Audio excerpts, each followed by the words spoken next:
Welcome to Mic'd Up English, where stories come alive and your English grows naturally. Hello, dear listeners. I'm Anna. Welcome to Mic'd Up English. Today, we're diving into the legend of a young hero who was handed an absolutely impossible task, bringing balance to a world that was totally consumed by war. It's a story about incredible power, sure, but it's also about loss and really the amazing strength of friendship and hope. So, just picture it. A magical world built around 4 great nations, and each one is a perfect reflection of a core element. You've got the flowing water tribes at the poles, the solid, unmoving Earth Kingdom, the spiritual Air Nomads high up in the mountains, and of course, the intense, blazing Fire Nation. And in this world, some people are born with this amazing gift to control or bend these very elements. Now, this question, it is right at the heart of our story. I mean, what would you do if the weight of the entire world was suddenly dropped on your shoulders and you were still just a kid? It's a conflict that's all about fear and responsibility and that feeling of being completely overwhelmed that honestly, we can all understand. Okay, so to really get our hero, we first have to understand the world he came from. A long, long time ago, this world was in a state of harmony, a balance built on these 4 very different, very powerful nations. You had the clever, adaptive water tribes, the strong and stubborn Earth Kingdom, the passionate and driven Fire Nation, and the peaceful, deeply spiritual Air Nomads. Each one had its own philosophy, its own culture, and they were all meant to live together in harmony. So what's the one thing that kind of tied them all together? Well, it was this special power, bending.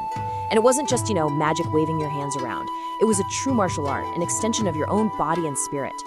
Benders could literally shape the world around them. But then, there was the one, a single person, reborn over and over again through the generations, who could master not just one, but all 4 elements. This was the Avatar, the bridge between the spirit world and ours, whose one single duty was to keep the peace and maintain that delicate balance between the nations. So the Avatar for this time period, he was a 12-year-old boy named Aang, and he was just a happy-go-lucky Air Nomad kid who loved to play games and had absolutely no idea that his entire life was about to get turned completely upside down. The elders at his temple decided to tell him his true identity way, way earlier than they were supposed to. He wasn't just another kid who could bend air. He was the Avatar. Can you just imagine the crushing weight of that? You're a kid, and suddenly you're responsible for the whole world. He was terrified. I mean, who wouldn't be? He was scared, confused, and just completely overwhelmed by this massive responsibility. So he did the only thing a scared kid could think to do.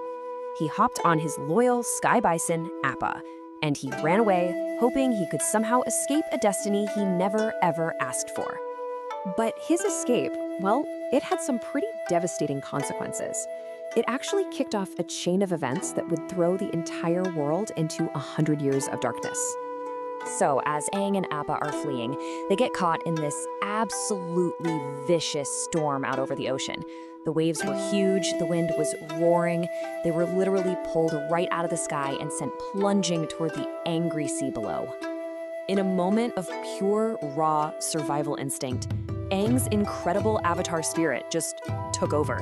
He didn't even know he was doing it, but he created this protective bubble of air and water around him and Appa. And that bubble, it froze solid, trapping him inside a giant iceberg, basically in a state of suspended animation. And that's where he stayed, frozen, hidden from the world, for 100 years.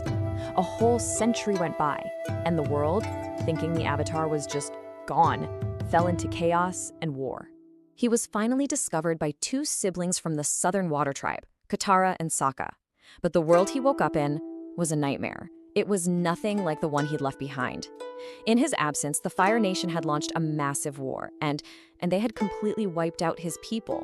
The Air Nomads were gone. He was now the last Airbender. Aang's return, of course, sends ripples across the world, and it gets the attention of his most determined counter, Zuko, the banished prince of the Fire Nation. For Zuko, finding the Avatar wasn't really about power. It was about getting back something he thought he had lost for good. See, for Zuko, this was all about honor. He truly believed that capturing the Avatar was the only way he could ever earn back the respect of his cruel father, the Fire Lord. And that one single, desperate goal is what fueled him to chase Aang all over the world.